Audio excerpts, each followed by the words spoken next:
E lota mai ua whaawhitai,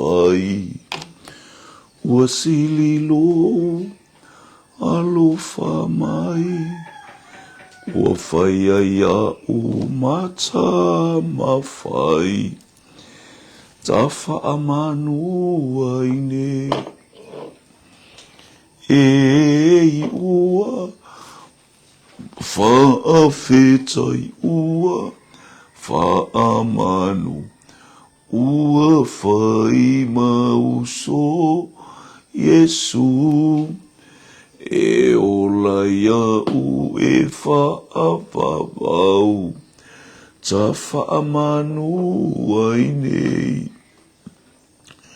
Se whina ngalo e au hai, ua whai aia o mata mawhai, ele o a uana o oe, ta whaamanu aine, e ua whaawhitai, ua whaamanu, ua whai mauso Yesu, e ola iau e whaavavau,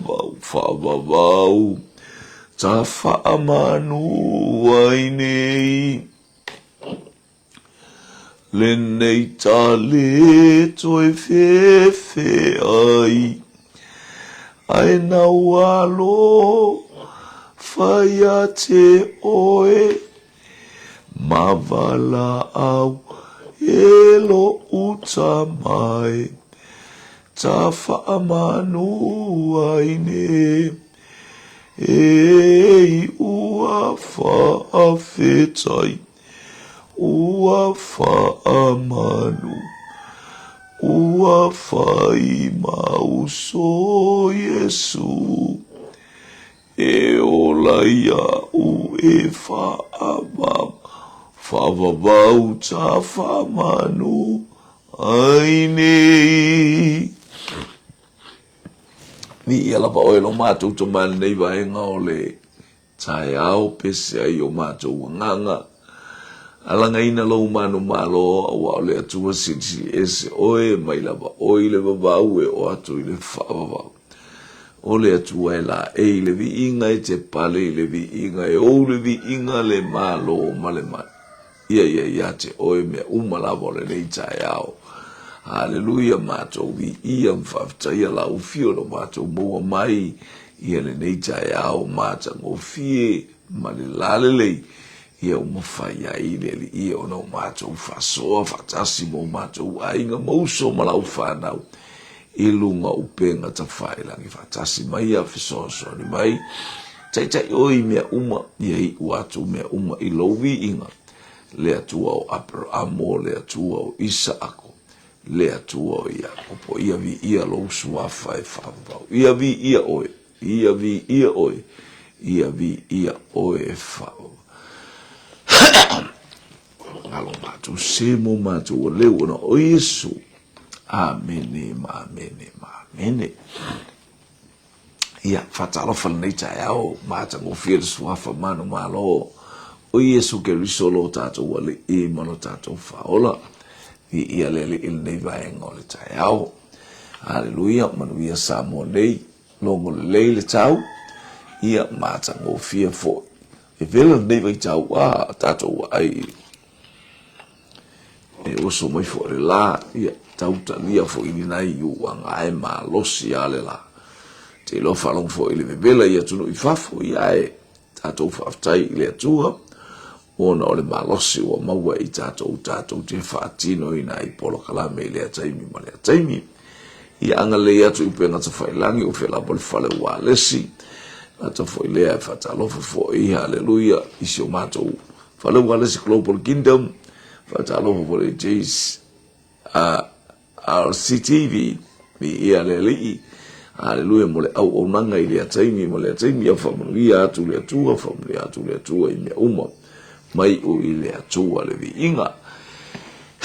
ye ni cha yao ye le ngale le yo le tua mo o ma la fa fo ni cha yao vi ye le li ainga o penga ta fa lang ia fa ta fa ta fo ile ainga le mai Hawaii ma le ainga mai America sa more rich way ta lo for rich way ia vi ia le li ma lo le soifua ma vi le tau song foma me o mo ta to yai ia fa ma vi atu fo ile ainga mai ta funa America sa more Anthony tanu wasa hallelujah ia ile anga le lei o le atua ia foi fa ma anga le atua lo tele atu ali tasi hallelujah praise God ia praise God ia fa ma anga le atua langa misio tato wa inga ilungo penga ta failan ia fa ma le atua hallelujah ia uma la sio wa inga pele ia le atua ma lo so ifu ma lo le langi e mamba ia ma lo fo ile fina mo le tau pe au hallelujah praise God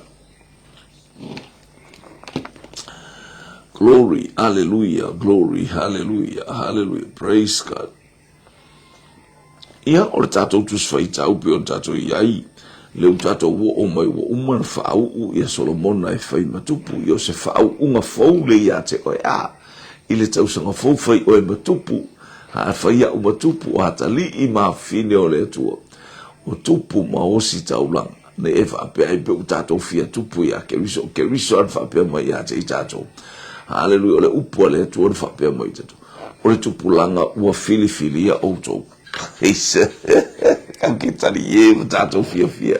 Ole tupulanga, we are chosen people of God. Hallelujah. Wa yaifa manu yang ale tu. Samari ngo ole atari ole tupu. Ole ali lo winga. Oka se fa manu yang.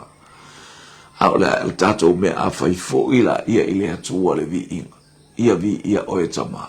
Ia fa manu wina lo so fa malita ele o mato loto male loto fa maulalo fa mayone fa utele ma moya le atua na te ave esele anga sala le lalola o ia e tupu pe e fa pia fo le upu leita o mataibi uma polo kala e tupu pe le malo ke riso e tupu pe ke riso a o unei eta wau ina ititi vi ieleli lona winga tatou fo ilo tatou toma o ia au maila na faia e au mailo na ngale leimo I tatou hallelujah tatou te iai hallelujah I lea taimi ma lea taimi o kase au lelei avela ia te ia le viinga ia tai lo le me tau ta faia o ta o le atari o le tupu fa fo ilo tata ma fa fo ia te ia le viinga o lona mamalu I taua o fapa ia ina ita o tate o fale le besisi vi ona pai hallelujah ona ole totol tamai mamo o Yesu Kristo vi eleli le la wa tati mai wa ia ita vitel no fuali ia o kale au lele o se tu o tu ana ita la ia le wingo fa ole au o manga Solomon hallelujah o lo te e fo I Solomon le no fuali o le malo ile malef wo atu o na le tupu e fa mano wia atu lo la to wali le tupu o ta vita o fa pe atu ia fa asili ele atu le suafa o Solomon na ilo ia fa asili ele atu o le suafa o Solomon ilo suafa ma ia fa asili lo na nofuali I lo nofuali ona ifo le o le tupu I lo na moenga o ka le au lele hallelujah alo mo tala ta malo uba ai ta malo se mana yo lo ba ai e se no ma ai tu lo mana yo lo tato tilo tu na ia tato fa na o fa manu wia le tu e tu sawa na fionga ya te tato o ole tama tu samaona ala amatua ele tea ese le mana yo le no fo inga e fau e lau tilo tu tono lo bainga ai lo umalo taimi mai le atua mana ia fau o fai au e tau pa berga nga tilo e o tato mata mana ia fau ole o lo uso e fai ele foi ele ainga au e te tilote o kasota fia malota ori lumo le atu pata va et shota uso la no forma ile ainga o kastanga taina loto maulalo haleluya e matiba ai loto maulalo e aifa manu yanga le atu e fa manu ia ile atu haleluya no loto maulalo ia mano na fai melele yo haleluya praise God le ase me o e faile ainga e tau faia e whaatino ina ia o lana au nanga ilo na ainga mara matou ainga ai esel mana i o lo tilo atu a fai tau e fo ina ia ufana au tilo atu le whaonga ino ila atu fai fo matai o le ainga aya tati tilo atu le whaonga ina o le atu ai maise la nganu wenga le atu e peo tato ia tilo mana ia tato wa ia tu le tio whapea Ioane le apostolo ele ai so fia tu sole nei pea o va ai wa sa vale la ufana o le upumon tato telo i tato o tanga sa a o tato o tua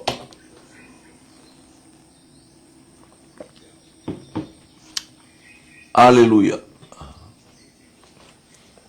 a o tato o tua o le tua fa manuia o le tua e so ni mai ate tato i te umala o le atua na te au maia lona ta mau ainga lona oa faula i fale ngang e tupu ai lana whanau a sele mana ia tātou tilo atu nei whana pe o le tala le haleluya se toi wala o se utu e whaita utu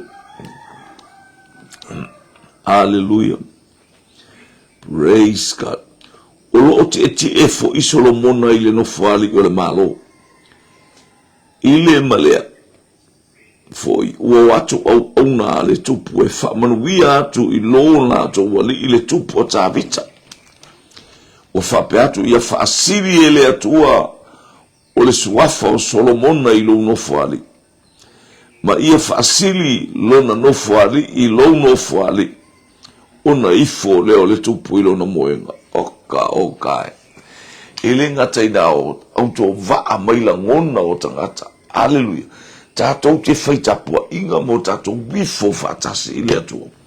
O ia o le atua matautia, o ia o le atua silisiles, o le atua e malia i o tātou mana o i mea lelei. Se le mana ia ai ailo watali i whawina o e te tilo atu. Ile mana i o le whaunga leo o Solomon, o le tilo atu e lonta maa. Ma whai atu e na tala whaamanuia mola na no fua inga. O kale au lelei. Lo ainga, o ia te tātou le nganga pa ia e whamanuia, e mai se fo i pia a tātou wo ina mātutua. Ma ua tātou ilo, o tātou le ngā whatia le mālosi mo le ngāruwe. Ia leli. Sau ni e le atua seisi a wala te tāpua, ia i au te tāpua, i tā te tāpua, ia tua. A ua pasi atu, i e ua fili e. Lisi kai ngai le vape pasia ngai ele pasia ngai vape o so watali a le mea e fina ngalo ia ile tu le ngola ufana utangata uma langa ine je uva pe tato te fail tu langa fa pe fa le tino e pasi lo watali ai le ngala mio lo watali io ai esele mana ia o le tato uva ai le ngalu ngale atu ia na family haleluya wamanu fatalo atu preta vi leli moya scan talo fatalo fala vi leli esele mana i o lo tato o le fau unga va iatu va iatu le fana o le atu va atu le ainga o le atu praise God dele wono fatavita lele wo maile nu umle ainga ma au ono le malo Israel e ofo alo fatu ile tupu wa fawina tavita maile falongo tavita ile nganga ole atu le na faton woina tano le profeta haleluya sa toka le ostaula na pe na ia le au ona o e fau ultamale i o ile vai o kiona o mea uma in order e arrange mai le tala le tupu le mefi na ngalo ye le tupu e fai haleluya te le lo pofen fa o i atonia el kamale o yo wa lu fa o atonia Hallelujah. O mal tamare aviata. Ia la tatou tulia tu pele unga esele mana ia. Hallelujah. O le sau mai tonu le loto. O me le fai pule faso vanu. O fai mai le tupu o whapea mai. Ia whaftaia i Jehova lea tua o Israel. O le o ina mai i le aso nei. O le tasi, o se tasi, e e lo no fuali. O lo va ai atu ia i o mata. O kare au le lei alfa i upua. A o lo va ai atu ia i o mata. Amen. Amen. Hallelujah. E se le mana i o le tilo atu. Praise God. Wa ai atu mata. Ara le whaau atu e whai matupu. Pi ia le ia ngale le ia pa ia le atua ia wha manu ianga le atua. Te le tupu. Tupu tātou te wa ai tupu atu no i whafo. Pare mia uisi mano. E sui atu wa ala tilo atu ia le tangata E sui atu wa ia le tupu ala tilo atu ia i Elisabeta le ai ngā tupu i le tupu o le Ia whaila na ngā luenga. O mai ala low time. Aya, ua umana e tō fia ma e wa ai atu. I whaamanu ianga whe lanu wa ia le atua. E anga i mai lunga o le ainga o le atua. Vi ia le li. Praise God. Hallelujah. Whasumare iwa ona mata ta'ua i leo i lato uma. E na tala ina o ona mata ta'ua i lea o i lato uma e na tala ina o e sai ai ma atonia. Ma ua lato tutu ua lato ta itasi ma alu ilona ala. Ua vai lale mele ua tupule na whai atonia. Ua vai pe alima ta ita ina o i mawhauwhaunga o listangata. Ole awali ia no whai matupu atonia. Tangata uma ia wa tutu ma wa aifa mai ua mata tau. Wa fifefe. Lau fata tari leoti wala tau wala tau no uma leoti e whaape na oe pe a whai e le ta ita ina oe le anganga pa ia. So you believe o mai leoti ia te oe. E le iso wha moe le langi ma le o lai wha wawau. Aisea langa te whai me leanga.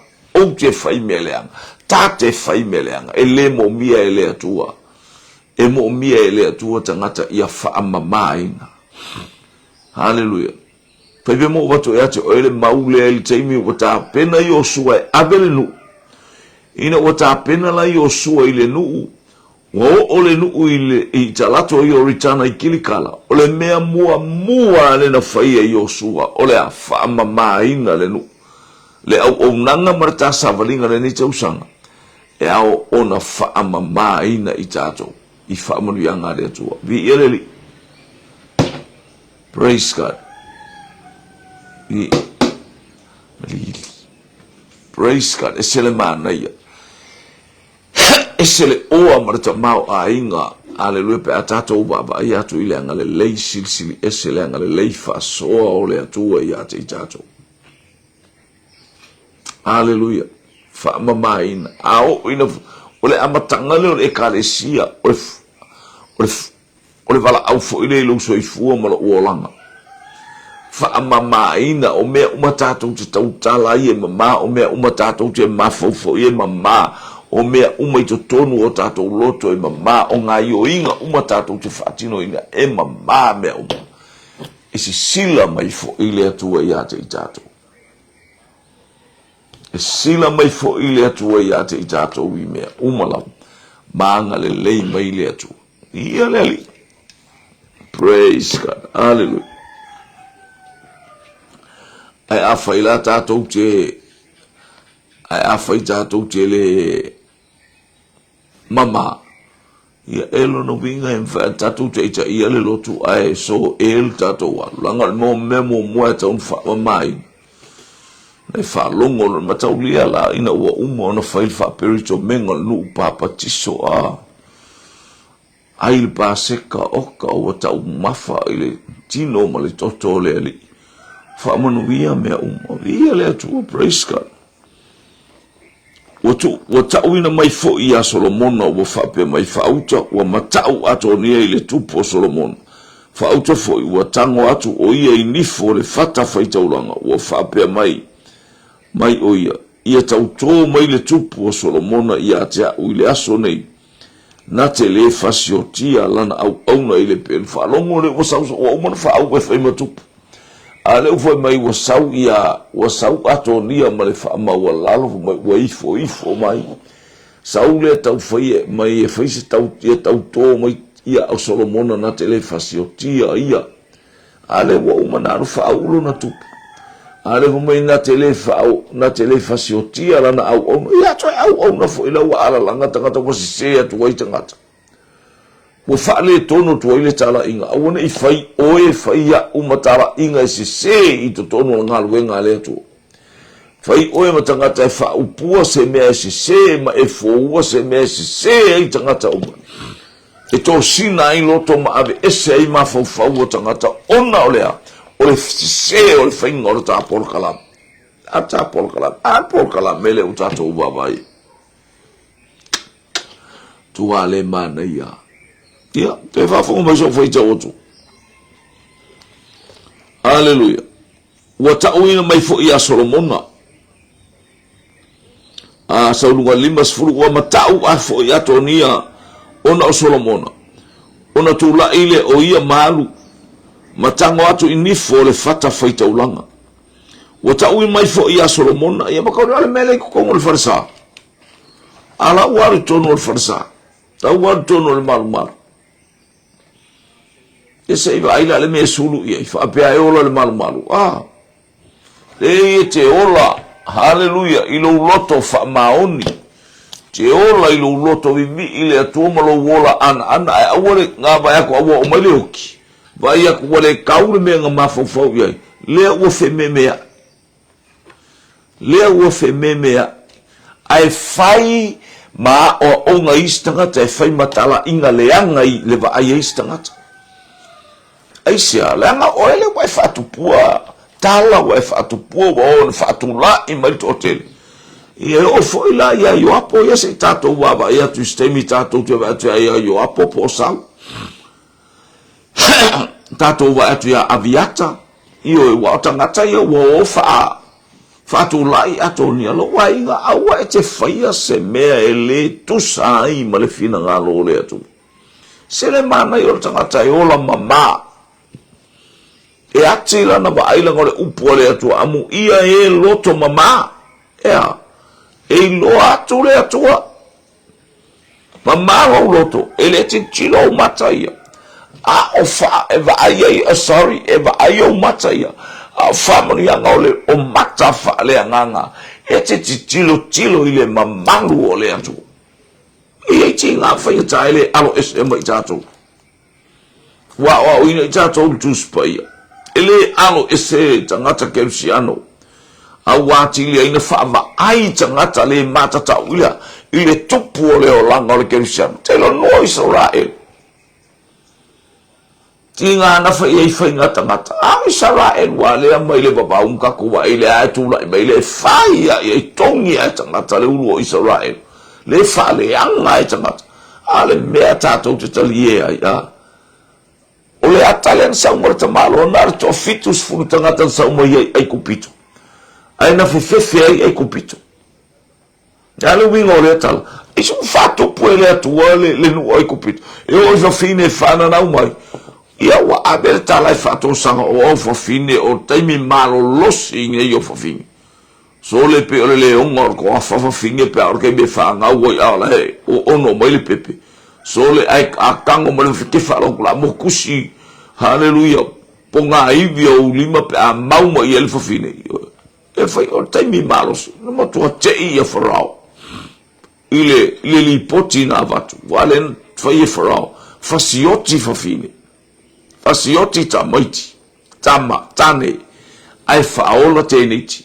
Hia, falongo le me fape, ai ngalo ia farao le ta'u yele atu alona nu, o tama fafine Israel, le ta'u yef, ele atu ale autau.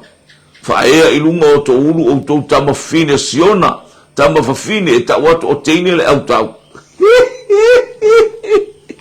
Hallelujah. e ta watu le au ta o tama teine tama fafine le pa. Pray let us know ile kalesia manu maloma le kalesia malosi. Wataina mafau ile totor tama ima moe o Yesu Keriso. E mamalo masili sili ese la vale atu. Li ile li. Wa mbele ni chayao. Tele tangata tau fasi se na wa mata foina na una email amatanga o tau sanga eselma na yo lo tu ola fa maina. Ola fa pa ina. Tato te tau il tau o leli. Praise God. Ia ne usautalo mo matau atonia ya Solomona. Wala na matau wa sa afana umar tu. Langa na alufa i mailo na tupu fatu mailo na tupu etete ya Solomona ale utu efef. Una faya tu leo Solomona afaya miolelei oia ele pa uso na laulu ile ele. Ai afaya ilo seleanga ya teia eotia.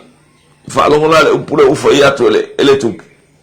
A miolelei ele pa uso na laulu ile ele. Ai a mio leanga. Na lausa wa ia ta umailo na oti. Wa oti. Eola awa. Eola oti. Ele ise ava no oti la. Pe afa ia na te fatupu se me leanga. Ora wina tu le nisi ele tupo Solomona wala tu ta mai fo ia te ia ai le fata faita ulanga ia wa sulu le faka faika ulanga fa pe ai ola le fata faita ulanga e te ola ona o mea le leia tu tupu to tonu ia te le se me ala ngai ola o le fa pe wa e tu ilu mo le atua a le sina fie le atua lo fai mele anga marka ku fai mele anga Hila fia e le atua o tato loto uma. Le amatanga o leite usanga. Tato whalatalata i le atua, whalatalata ma i le atua talana Jakob, porto ina o Jakob. Whalatalata i le atua, ona whalatalata ma i le atua ia te tato. Au mai ma fau le lei, a mai manatu le lei, au mai mea ai le lei, au mai vai inu mata ngō fie, ofu tato te, ofu i se vai tato te se e ai. Le lau ai tato te, Fa'apolo kalamene. Oka. Iyo ele ngala le yo le atua ele pa ele atua ya te oi. Ie fa manu ya ngala atua. Ele wa amia sau. Hallelujah.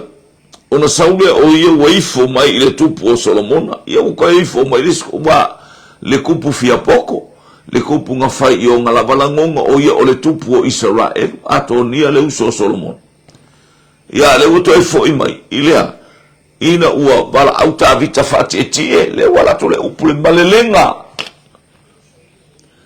filima ua talofa esbero talofa la fa mun tu le tu ele ngai ma tu tato wa ile malelenga le wala to tupu fa au Solomona e fa ima tupu ia le la uto e fa le tonu le tupu ale umunga ala langa kaka wa fa ima tupu atonia ia le uto to tu ya Solomona ele ngata ina to atuli fa alu kwa ifo yo ya nganga fa salave fa alave lave ma ya to e mala uno fo inga hallelujah ila usaba linga ilu mole atua ilo ori le atua to are so many demonic spirit around us tele ole nganga fa salave yo tato taftafa e tau mo fai mai e fa le anga ya te afa mutala tu spai so u fa ja woto waltal to tele ila to tala tus pa ianta upue hallelujah formal tolu tu sia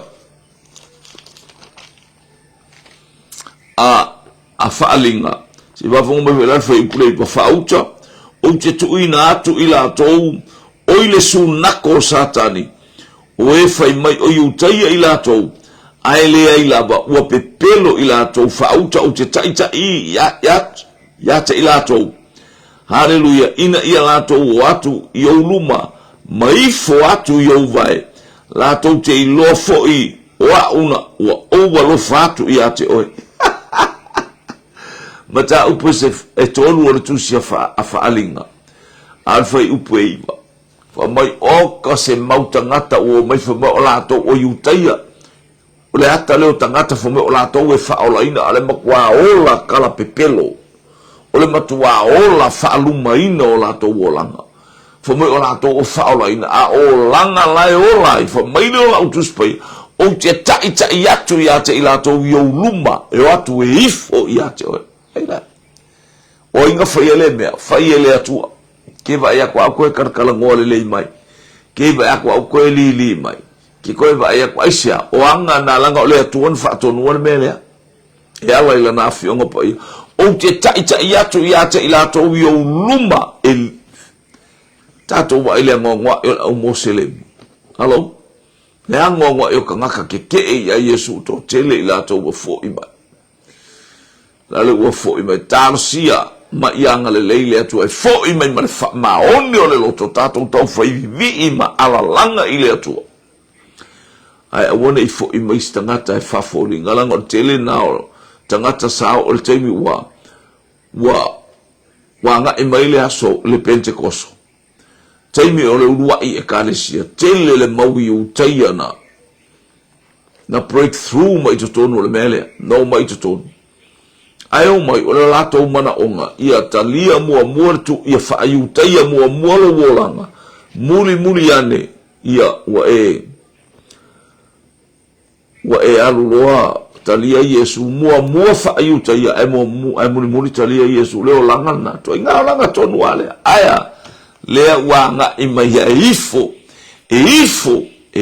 ile li lo tatou faola o ia na whanau mai le tino na whanau mai le fufine o nofo ile tula fono ta wati pauli ta lofa se le pakalolo ma lo le soifua le nei taeao ia langi maina anga le leifo ile atua ma fesoso ni atu isi o tatou ainga Via leli tato falo mola me o tupune ya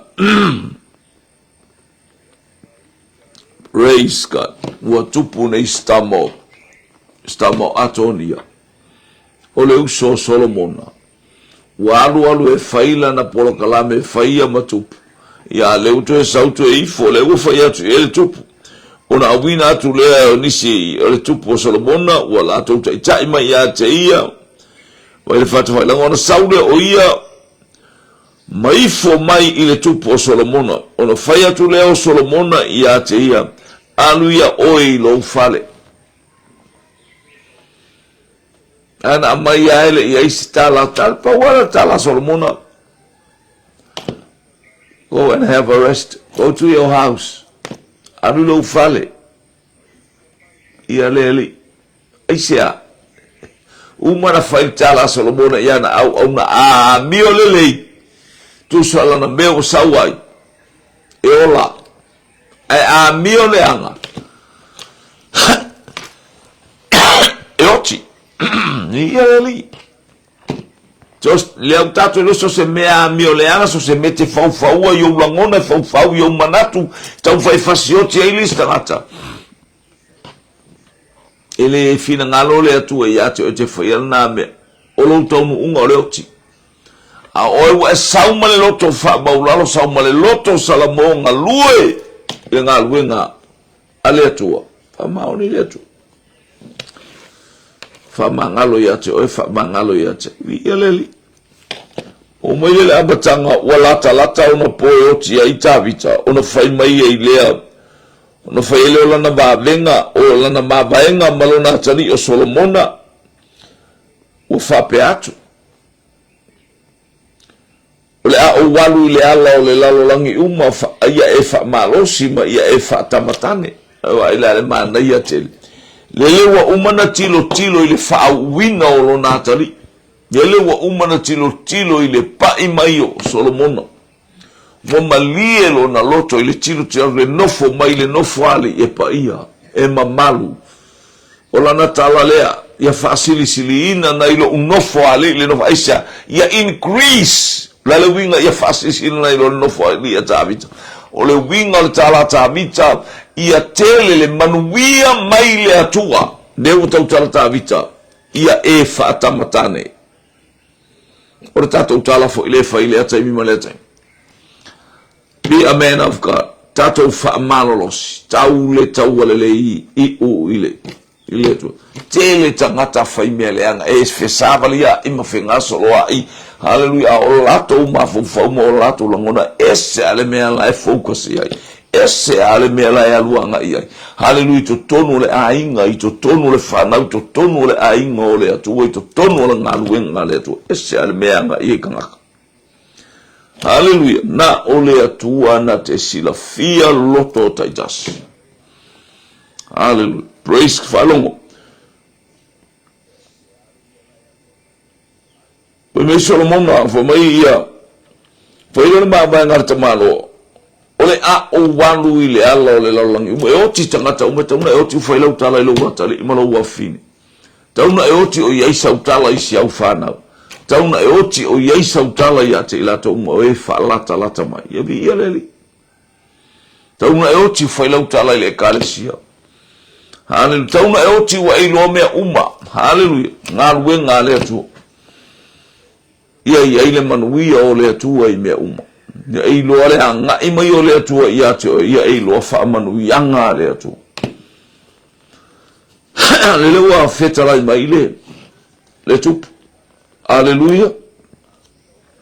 Praise God. Ole a o walu i le alo. A ia e whaatamatane. Ole a be a man of God. Ia e loa ala o le atua. E te tiro e te vaai o ame umo whesawale inga ia e loa ala o le atua.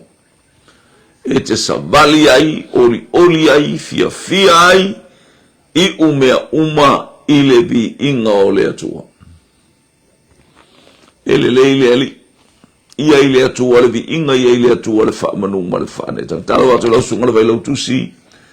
Hallelujah, tala watu lau sunga le toi. Ina o Amerika, manu wia le nei tae au. Ole au walu le alo le lalangi. Le alo lalangi mo le oti. Mana i alo woti o eti ti manu ia. Mana i alo woti o eti atu ile atu o fola mai ona a au ia te oi. Wha manu wia mai ile atu o. Ia leli. Ia. Ia la wha ngata i tatou pokala me le tae au. Anga le leile atu atau aolo soifua mala uola. Hallelujah, tatou te ia ilunga le whaau uina o ta o Solomona e whaimatupu. O le ata nao lo whaau unga malo ta whaau unga. Hallelujah. Ia ile manuia o le atua. Oli a ngelu le langi. Ona o mea uma sa ata ola ai. Sa ata ola matanga a wata fo ima ileli. Oli a ngelu le langi. Ona o le anganga e toa tasi e Salomo. Hallelujah, le teimo le whaau unga. Mo tatou ia ile amatango le tausama. Ia ile whaau unga e pupula i o tatou mata. Eva ai o tatou mata. Tatou tilo le manuia o le atua. Whaasa vali o tatou bolanga i le anga le leisesi ese o le atua. Ma ia i umea uma ile vi inga o le atua. Aua labane i ate o i ate. Anga e tele tangata e. Hallelujah, latou tele abele vi inga o le atua. Teilo ai ana mi uma me fai. Ia e ave i le atua le inga. Ia e whamanu le atua malona whina ngalo pa ia. Hallelujah. Ia sili ese le atua ia te oi. Hallelujah. Praise God. E tele fo i tangata e whio e pa porkalame ia. I lunga a ese ala e whai al porkalame al tangata ia. A ese le mana i o tatou sava. Vali ngā lue whatasi. Mawalunga le vi inga o le atua i mea uma tatou. Mowara tatou whaamalosia. Bamanu ia le atua, anga lei le atua, sesi o nofo lata mai tono le pokalame nei. Hallelujah, le tu la afa le ono le afiafi, fai el seminai to tonu o vaite le uta, praise God. Sunga ile au ona ia fasio, le toi ina, Samoa, o lo whaiel ngā ruenga o le pokalame, o le semina, o lo au aunai le toi ina, po o le tamawhai fi au ia Bishop Elia Tawai. Hallelujah. Tatou iai whaatasi lea whaamanu ianga na amata mai le pōna po, fai u le pota yao le asota yao ya le afiafi ono tolus fulu au wina atu ai le polo ka lame o whaamanu yanga mo le uso mo le tua fine ona o Yesu mai sa wo whaalongonongo le upo le atua ona o Yesu amen